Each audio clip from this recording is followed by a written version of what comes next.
Have you ever experienced your Windows 11 sign-in screen freezing or not showing the login form after coming back from Screensaver or sleep mode? Don't worry, you're not alone. In this video, I'll show you a quick and easy fix for this frustrating issue.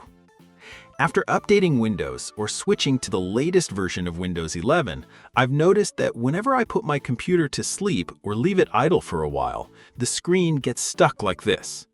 Pressing any key on the keyboard doesn't work, and even clicking the mouse doesn't bring up the login screen. If you've faced the same problem, this video is for you.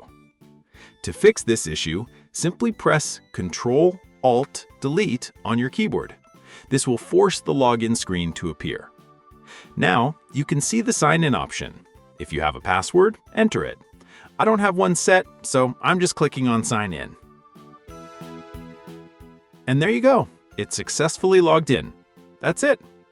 If this quick fix helped you, make sure to give this video a thumbs up, subscribe to the channel, and hit the bell icon so you don't miss any future tips and tricks. Thanks for watching, and see you in the next video.